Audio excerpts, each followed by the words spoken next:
Our journey started back in October time when we applied to university.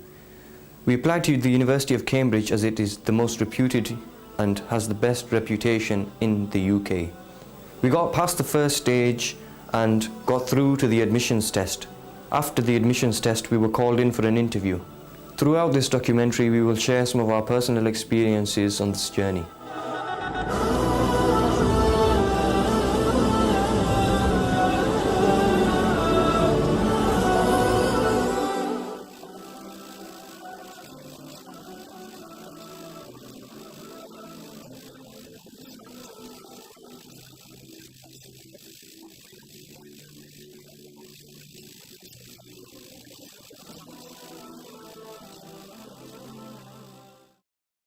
The University of Cambridge was founded in the year 1209 when scholars from Oxford fled the town after the townsfolk had hung two clerks for a murder that they were apparently innocent of. The king, however, backed the townsmen and the scholars were dispersed for 5 years. Some of these then came to Cambridge and established the university which, along with Oxford University, a generation later in 1231, gained charters from Henry III which exempted them from taxes. As of the last academic year, Cambridge was home to just shy of 12,000 undergraduate students with a total of 20,087 students. Cambridge also edges Oxford out from the top spot for being the best university in the United Kingdom, whilst both are ranked amongst the top 5 in the world. One of the key reasons that people apply to Cambridge University is the fact that once you've graduated, the job prospects are much better than any other university. There's mainly 3 classes of university, aren't there? So there's the low end, then there's the Russell Group universities, but the top end are Oxbridge. That is the top. You can't get better than that. It's got the most reputed reputation in the whole world. So if you look at it, even here, when you look around, it's very different to what we're used to. We're used to city life and stuff like that. Over here it's more village, quiet, very civilized. Narrow side streets, a lot of biking. Even if you just look at the shops as well, it's very different. Look, robe makers, general tailors, you got coffee shops here. Quite classical, isn't it? It's very different to what we're used to. And if we were to come here, adapting to this place is going to be one of the things we're going to have to be looking ahead to. Would we be able to? It's not for everyone. Exactly. No matter how good of a place it is. The architecture here is. Look at that Senate House. Crazy. Just by looking at the King's College as well, as soon as you look at it, you can see how much history there is behind it. They said as well, they mentioned last time about King's College, it was actually commissioned by King Henry VIII. That's why it's called King's College. So you think exactly. King Henry VIII is about 500 years ago? Exactly. Very, very old building, and it just shows how much history there is in this place. So how do you think it feels walking around Cambridge? It's very different, It's not what we're used to. It is. I'm going to keep saying this as well. It is something that we're going to have to definitely get used to if we do end up coming here. The whole, it's very, very. There's no cars. Everyone's on bikes here. People walk. Loads of people walking. Go to the Bridge of Sighs now as well. See what that's going to be like as well. We go punting.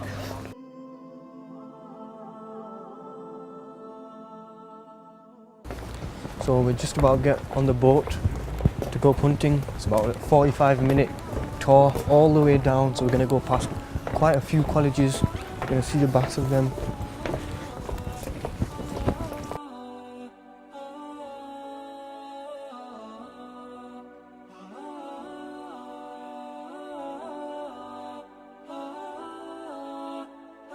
Currently just going slowly along these canals, listening to the tour guide. A lot of interesting things he's talking about. The history. Last time we went to Cambridge, Hussein's room was actually just around the corner from here, and my room's just down. We'll see them when we go further on. We'll be able to see the rooms where we came, where we stayed. St. John's College, it was actually, and they own a lot of this area along the side, further on, especially where we're going towards the Bridge of Sighs. They own the access to that bridge. And when we get to Trinity College and get our accommodation, we can film the room and hopefully show you a bit more about what life is like for students over here as well. So we've just been past the Bridge of Sighs. We're halfway through the tour. 31 colleges today.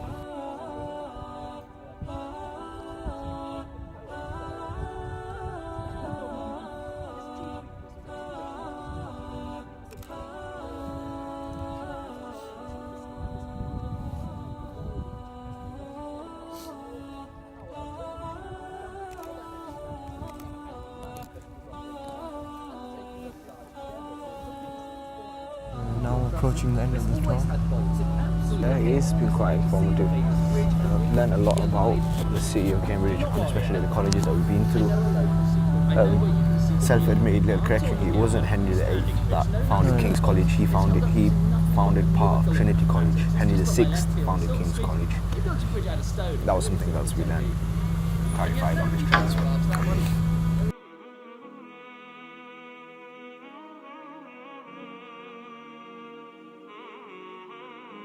Currently, we've just entered Trinity College. We've just registered at the office, and hopefully we can go pick up our keys, drop our stuff off, and then after that we could go get some lunch. Trinity College is actually the richest landowning college, fourth richest landowner in the UK, worth about 800 million. We're currently finding our rooms. We've been given the keys. We get lunch.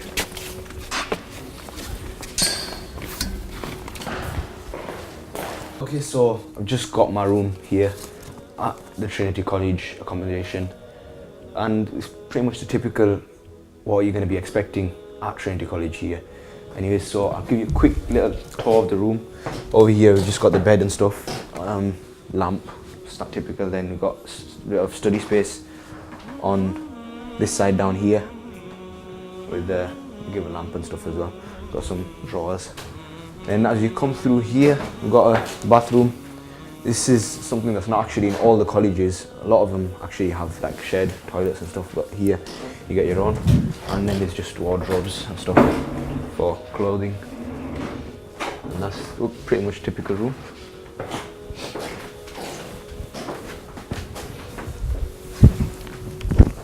This just gives you a little taster into what rooms look like. Hopefully after this, I've got my key as well, and we can go have a little tour of my room as well.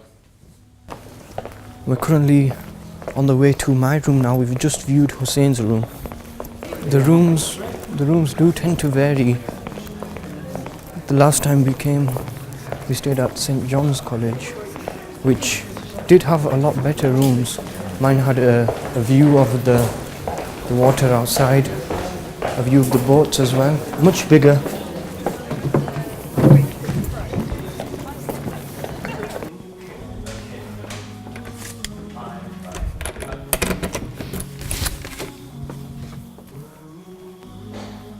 So as you can see, this is my room. You do get some unexpected visitors sometimes coming in through the window, but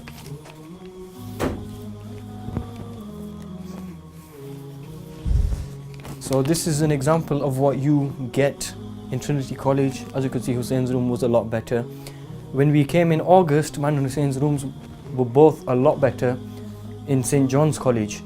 So the college that you apply to, and also obviously this is with other universities as well, if there are different segments, different colleges, then each college will have its own style. And like we've seen, we've both applied to Trinity College, but both of our rooms, they don't have the same style. My first impression of this room, I don't really like it.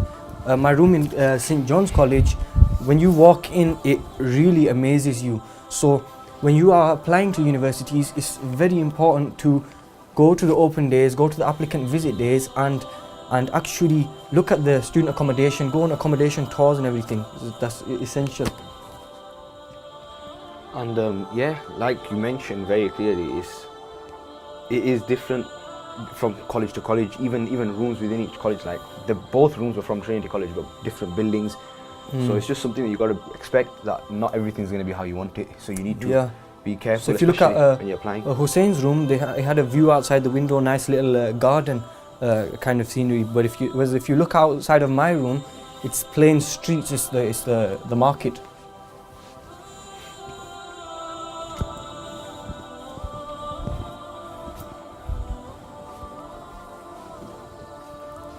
And isn't much facilities, just a little sink here. There's a shared bathrooms located in the corridors. Yeah, that's about it really. It isn't even very big. There is a little heater. You can see it's very old-fashioned. Yeah, quite old-fashioned armchairs. So each university, each college has its own styles. Now, one thing that is similar with all across all rooms is that you do get a study desk, because obviously the purpose of you going to university is to primarily study. So they do try setting the scene, because if you've got an environment like this, it's a good it sets you into the frame of mind to want to study. Right now I'm joined by Hussein and Dr. Atif, who will hopefully give us some interview tips. So Dr. Atif, what kind of things do you think me and Hussein and also other prospective Oxbridge candidates should keep in mind when they are applying, and also obviously we have our interview tomorrow, what do you think that they should keep in mind in this whole process? The main thing is that you've got to the interview, which means clearly you're good enough to be here for the interview. So you have to be confident. You have to be confident in your abilities and in your understanding of your subject. So when you go in and you're being interviewed by the professors, then it's very important for you to give a good impression of yourself, to have a strong impact, to show that you're a good candidate and that you're confident in your abilities. Now, during the interview, obviously we've gotten past everything else, the admissions test and stuff. When you walk into that interview, what is the first thing that a prospective candidate should do? The first thing is to make a good impression, to be warm, friendly, and to show that you're happy to be here. Well, smiling is very important. Don't be too nervous. So being confident is very important, like I was saying earlier, and showing the interviews that you really want to come to the university, and that you're really up for the challenge, you're enthusiastic. These are all very important at the beginning of the interview. So like you said, go in, show a happy face, be confident. But then also you mentioned as well about, previously you've mentioned about not being too overconfident. So you need to about be giving a good image of yourself, that you do want to learn, but you're not there yet. Yes, I think anybody who is perhaps too confident in their abilities would indicate that perhaps that they think they don't need to learn anything more. And I think that's obviously something you don't want to suggest. What you want to be able to show is that yes, you're a strong candidate, you're a good candidate, but that you're very keen to learn more, and that's exactly why you've applied to come here. So apart from the fact that you're keen to learn and keen to develop yourself as a person and as a student, what other messages do you think that we should send forward to the interviewers? I think you have to show a level of competency in your subject, that you're good at it, that you're interested in it. They will ask you about why you've particularly chosen this, your area of interest, engineering. So you've got to have examples ready to show why you've chosen that subject. Also, I think you have to show a level of enthusiasm, that you will not only study, but you'll study well and you'll study hard, and you'll do very well in this subject. So I think these are the kind of things that any interviewer at a university would be looking for in their students. I'm currently on my way back to my room. As you can see, Cambridge is still quite lively at night. Tonight we need to make sure that we get some good rest. We need to make sure that we're mentally prepared for the interview tomorrow morning.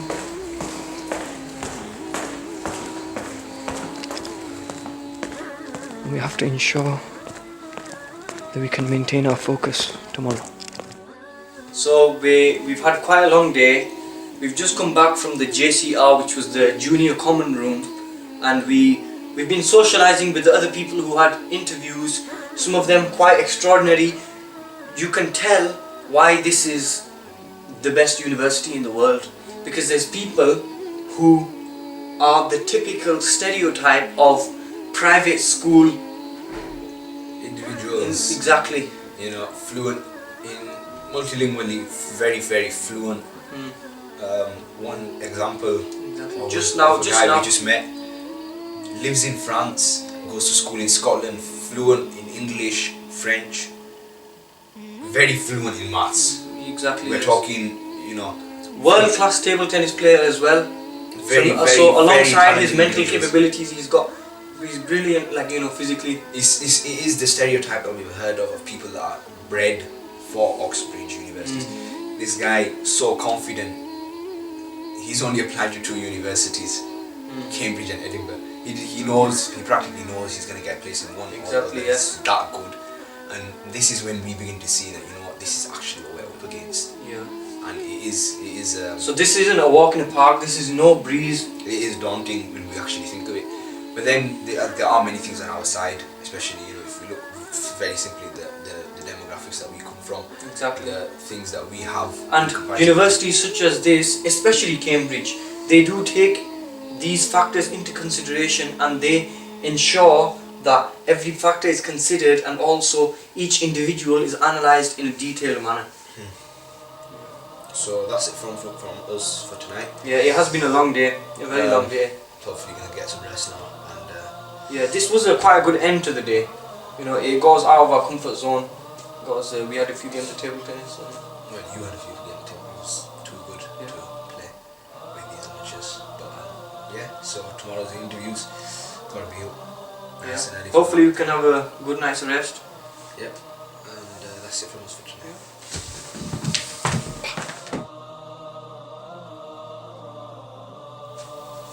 So it's 6 a.m. The sun just rang me. It's the morning of the interview. I didn't get any sleep whatsoever. I don't know what it was. Hopefully it'll go well. Just need to be mentally prepared and make sure that we're focused. I'm just heading over to the other building to go to Hussein's room. It's 6 a.m. As you can see, Cambridge. It's like this at 6 in the morning. Okay, so now woken up, got ready. It's 8:15 now.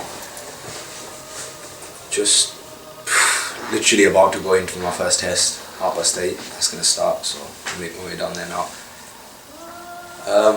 Got a decent night's sleep, but could have been better. But in the situation that we're in, probably the best we could have done. Now we went out, had some breakfast, and that keep us energized. But done what we can now. See what happens and hope for the best. So this morning we were up for 6 o'clock just to get ourselves back into the daily rhythm before we actually go into our exams, so we're not actually tired or anything like that. Woke up 6 o'clock and just slowly, didn't rush anything, just gave us enough time. Yes. Got ready, showered, got dressed properly. Then we thought, okay, so we'll go out for breakfast because our exams were at the time where they normally serve breakfast, so we went out to a coffee shop. That gave us a bit of fresh air as well, helped us just sort of wake up again properly. Had breakfast, then went freshened up, finalised everything, signed off our rooms, and went down to the exam room. Now my exam started first, so when you go in, there's not actually a teacher there, it's just a senior student from the university there supervising, acting as an invigilator. And about the test itself, it is when you first look at the paper, for me at least, I was like, wow, this is designed to baffle you. Exactly. So what I did was I read through all the questions closely from beginning to end. I didn't touch the pen, I didn't move anything else. I just read through the exam paper, read through all the questions. Then I went back to the beginning and looked at each question. Like, okay, would I be able to do this question? Have I covered this yet in A level? Or would I just leave this question, maybe move on to the next one? And like that, I went through each question. Then I completed all the ones that I could do, and I took them as far as I could, got them to the answers, whatever. Then the ones that I thought maybe, okay, I've got an idea of what to do here, I started them off. So that way, when I go into my next interview, I was able to talk about these as well, the ones that I had just started off. So the professor was able to guide me and say, okay, here is where you started off right, okay, here is what you need to just watch out for, and these are the principles you need to understand in order to progress further in these sort of questions. And that's pretty much covers their first interview as well. We just sat with the professor, went through the questions, and also another thing that actually happened in that first interview was I made one or two slight errors of calculation that when I was reading through with the professor, I picked out, and I quickly just said to her that I've just made a small mistake, and I just quickly correct it, and she was like, yeah, that's fine, it's a good thing that you managed to spot it yourself. And it was only very minor errors. So one question was, it was squaring a number and I'd put an extra 0 at the end. So some very small mistakes like that, but she was understanding in that.